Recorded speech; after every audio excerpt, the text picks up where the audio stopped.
कुंडी विधानसभा में कल मतदान की प्रक्रिया है। आपको बता दें कि कल ही जिस तरह से चुनाव प्रचार की अंतिम दिन था और लगातार जिस तरह से महागठबंधन की ओर से बात की जाए वहीं पे जो है बीजेपी की ओर से बात की जाए, लगातार चुनाव प्रचार करने बड़े बड़े नेता भी पहुंच रहे थे। लेकिन कल जिस तरह से रवि किशन और चिराग पासवान पहुंचे, उनकी भीड़ जिस तरह से थी, इसको लेकर के आज चिराग पासवान ने कहा है कि बोचहा में जिस तरह से जनता से गलती हुई है वो गलती अब कुंडी में होने वाली नहीं है। हम लोग जिस तरह से चुनाव प्रचार करने गए, जितनी भीड़ इकट्ठा थी वो कोई भी नेता पहुंचे हो, आपने देखा कि तेजस्वी यादव और नीतीश कुमार भी पहुंचे थे, तो उनकी सभा में इतनी भीड़ नहीं थी जितनी भीड़ हमारी सभा में थी। और हमें पूरी उम्मीद है कि कुंडी विधानसभा में बीजेपी की जीत होने वाली है। और भी क्या कुछ कह रहे हैं, पहले आप वो सुने। भाई ये तो शाश्वत सत्य है, शराब तो हर जगह मिल ही रही है। इसमें अगर कोई बोले, मुख्यमंत्री जी के अलावा तो कोई मानता नहीं है कि बिहार में शराबबंदी कानून लागू है। ना आम जनता को इस बात का एहसास होता है, और जितने भी लोग जो शराब के धंधे से जुड़े हुए हैं वो तो ख़ास तौर पर मानते ही नहीं है कि बिहार में शराबबंदी है। वो उतनी ही धड़ल्ले से अपने धंधे को जारी रखे हुए हैं, रादर उसको और मजबूती से वो लोग बढ़ावा दे रहे हैं। जो अवैध शराब का आयात कराते हैं सीमावर्ती इलाकों से, जो अवैध शराब का निर्माण करते हैं पंचायतों में, वो इतने खुल के इस काम को, इस धंधे को अंजाम दे रहे हैं जैसे मानो बिहार में कभी शराबबंदी लगी ही नहीं थी। अब ऐसे में सवाल ये उठता है कि मुख्यमंत्री नीतीश कुमार जी खामोश क्यों हैं? अब तो भाई आपके अपने दल के नेता, आपके गठबंधन के साथी, भाई हम लोग बोलते हैं, चिराग पासवान बोलता है तो चलिए, आप बोलते हैं विपक्ष का है, राजनीति कर रहा है ये वो। आप तो कहीं जाते नहीं हैं, लोगों के बीच ये रहते नहीं हैं, तो इनको पता नहीं है कि भैया लोगों में कितने खुलेआम इस बात की जानकारी है। आप किसी भी बिहार के गांव में चले जाइए, एक आम बिहारी आपको बताएगा भैया फलानी जगह पे शराब बिकती ही नहीं, शराब बनती है। उसको वो जगह भी पता कि कहाँ पे बन रही, पर मुख्यमंत्री को नहीं पता। ऐसे में अब जब उनके ही अपने घटक दल, अपने गठबंधन दल के लोग, उनके गठबंधन दल के नेता जब सवाल उठा रहे हैं, तो जवाब मुख्यमंत्री नीतीश कुमार जी को देना होगा। पर वो जवाब देते नहीं है क्योंकि वो अहंकार में है। उनको लग रहा है कि भैया जो वो कह रहे हैं, जो वो सोच रहे हैं वो सही है। अब भले उनके गठबंधन के लोग इस पे सवाल उठाएं या आम बिहारी इस पे सवाल उठाएं, मुख्यमंत्री जी को इससे फर्क नहीं पड़ता। कि अरवल में घटना घटती है, अब घर में आग लगा दिया जाता है और आपके चाचा और सांसद पारस कहते हैं कि खास तौर पर इस सरकार में पासवान जाति को टारगेट किया जा रहा है। आप भी बिहारियों के साथ साथ पासवान जाति की बात उठाते रहते हैं, तो क्या अब आपके चाचा आपकी बातों पे चल रहे, आप ही रहो? भाई देर आए दुरुस्त आए। 2020 में उनको समझ में नहीं आ रहा था कि क्यों नीतीश कुमार जी से अकेले होकर चुनाव लड़ना ज़रूरी है। जब उस वक्त मैंने नीतीश कुमार जी से अलग होने का फैसला लिया था तो मुझ पर कई सवाल उठाए गए थे कि क्यों। हकीकत है नीतीश कुमार जी ने समाज के वंचित, शोषित, खास तौर पे दलित समुदाय से आने वाले लोगों के लिए, पिछड़ा वर्ग से आने वाले लोगों के लिए सिर्फ उत्पीड़न, उनका दमन करने का ही काम किया। ये भले बोलते रहे हो कि भैया जंगल राज, महाजंगल राज इनके शासनकाल में रहा। आज यही घटनाएं बहरहाल हर वर्ग के साथ हो रही हैं, पर ख़ास तौर पे जिस तरीके से दलित समुदाय को, ख़ास तौर पे पासवानों को अनंत हत्याएं हुई हैं, चौकीदारों की अनंत हत्याएं हुई हैं, दलित समाज से आने वाली बच्चियों की जिनके साथ दुष्कर्म किया गया। अरवल वाली घटना छोटी घटना है क्या? खामोश है मुख्यमंत्री जी, और खामोशी भी कहीं ना कहीं मौन समर्थन होता है उन अपराधियों के प्रति जो ऐसी घटनाओं को अंजाम देते हैं। बताइए, एक माँ बेटी को जिंदा जलाने की कोशिश, और क्यों? क्योंकि वो दुष्कर्म का विरोध कर रही थी। अगर वो समर्पण कर देती तो शायद आज वो जीवित होती। वो विरोध कर रही थी। क्या कर रहा था स्थानीय प्रशासन? कल हम लोग अरवल जा रहे हैं, पदयात्रा हम लोग करेंगे। इस स्थानीय प्रशासन के खिलाफ शर्म आनी चाहिए इन लोगों को, इस्तीफा इन लोगों को देना चाहिए। मुख्यमंत्री जी को ऐसे अधिकारियों को बर्खास्त तत्काल प्रभाव से करना चाहिए। जो अधिकारी बार बार इस माँ बेटी की गुहार पे बार बार ये लोग जा रहे थे वहाँ पे इस बात की जानकारी देने की इनके साथ क्या घटना घटने का प्रयास किया जा रहा है, और उसके ऊपर सुनवाई नहीं हुई, तो रात में दोनों माँ बेटी के कमरे में जाकर बाहर से कुंडी लगाकर, खिड़की खोलकर, पेट्रोल छिड़क कर आग लगा दी। भाई जाइए एक बार जाके उस बच्ची को देखिए, 5 साल की बच्ची है, आंखों से आंसू आएंगे उस बच्ची को देख के। ऐसी डरी सहमी, और मुख्यमंत्री जी का हृदय नहीं पिघलता ऐसी घटनाओं को देखकर? जो अपने अहंकार में इतना चूर बैठे हैं, उनका राजभवन, भाई महल उनका कितनी दूर है पीएमसीएच से?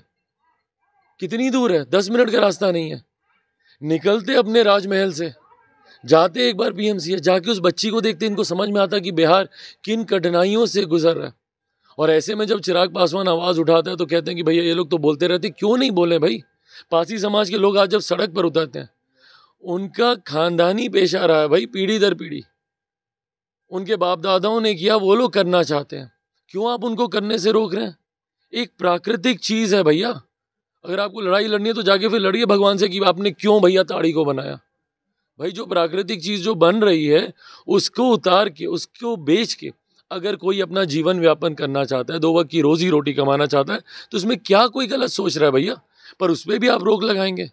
तो जिस तरीके से टारगेट किया जा रहा है पासवान पासियों की मैं बात मजबूती से, भाई उत्तर प्रदेश वगैरह राज्यों में आप चले जाइए, पासी पासवान सब एक हैं। वहाँ पे पासी समाज के आपको लोग मिल जाएंगे जो पासवान टाइटल लिखते हैं, सब एक समाज के लोग हैं। भाई अनुसूचित जाति जनजाति, पहली बात तो पूरे 13 करोड़ बिहारी एक हैं, हम सब पहले बिहारी हैं। ये बांटने की राजनीति मुख्यमंत्री नीतीश कुमार जी ने बिहारियों के दिमाग में डालना शुरू किया। दलित को महादलित करके, पिछड़ा को अति पिछड़ा करके, अगड़ा पिछड़ा, हिंदू मुस्लिम, सब ये राजनीति, लव कुश कोड़ी कुर्मी सब ये करते रहे। क्या मिला बिहार को बदले में? आज भी नीति आयोग की रिपोर्ट कहती है कि भैया बिहार फिसड्डी राज्य है। तो ये तमाम घटनाएं, यही कारण था कि 2020 में मुख्यमंत्री जी से मैं अलग हुआ, क्योंकि इनकी नीति ही रही है। भाई जिसने मेरे नेता को जीते जी सम्मान नहीं दिया, उनके निधन के बाद किस तरीके के शब्दों का इस्तेमाल कर रहे हैं मुख्यमंत्री जी, क्या शोभा देता है उनको? लगभग 2 दशक होने को आए उनको मुख्यमंत्री बने को। ऐसी भाषा क्या उनके व्यक्तित्व को शोभा देती है? क्या उनके पद की गरिमा को शोभा देती है ऐसी भाषा का इस्तेमाल करना मेरे पिता के बारे में? तो ये निरंतरता में अनुसूचित जाति दलित समाज से आने वाले लोगों के विरोधी मुख्यमंत्री नीतीश कुमार जी व्यक्तिगत तौर पे रहे हैं, मेरे नेता के विरोधी रहे हैं। और आज अगर इतना कुछ होने के बाद अगर मेरे चाचा को ये बात समझ में आ रही है तो भैया देर आए दुरुस्त है। एनडीए का साथ आपने तो यही दिया है, तो क्या भविष्य में चाचा भतीजा एक साथ? अरे प्रभु, ये सवाल ही नहीं उठता, मैं बहुत आगे निकल चुका हूँ भाई। कुंडली में क्या स्थिति है कल अंतिम? भाई कल मुझे लगता है दिन के प्रचार ने जो माहौल वहाँ पे तैयार किया है भाई, मतलब लोग बोलते हैं कि ऐतिहासिक सभा रही, ऐतिहासिक रैली रही, ये रहा वो रहा, पर कुर्नी के इतिहास में अगर आप देखेंगे, मुझे लगता है यकीनन कल की एक ऐतिहासिक सभा वहाँ पे रही है, जो अपार जन सैलाब। और वो मैं चाहूँगा कि अपने कैमरेज में वो तस्वीरें आप दिखाइएगा। इस तरीके की सभा कुर्नी में, भाई 2015 में भी मैं गया था विधानसभा के चुनाव में यहाँ पे प्रचार करने, पर जो माहौल कल देखा गया वहाँ पे, ये इस बात को पूरी तरीके से स्पष्ट करता है कि भैया कुर्नी की जनता ने मन बना लिया है। बोचा में बगल में ही एक बार गलती हुई थी और उस गलती का खामियाजा आज भी बोचा की जनता भुगत रही है। और बोचा और कुर्नी की जनता ये जानती है भैया कि गलती से अगर कहीं हम लोगों ने सत्ताधारी पार्टी के किसी विधायक को जिता दिया, महागठबंधन के किसी विधायक को अगर हम लोगों ने जिता दिया, तो फिर पासी समाज पे लाठियां चलेंगी, फिर सीटेट बीटेट के छात्रों के ऊपर लाठियां चलेंगी, बीपीएससी का मामला ठंडे बिस्तर में वापस से चला जाएगा, कोई उस पर जांच नहीं होगी। तो ऐसे में अगर इस समाज की आवाज़ को बुलंद करना है, युवाओं की आवाज़ को बुलंद करना है, तो ऐसे में ज़रूरी है कि वहाँ पे एनडीए के प्रत्याशी की जीत हो।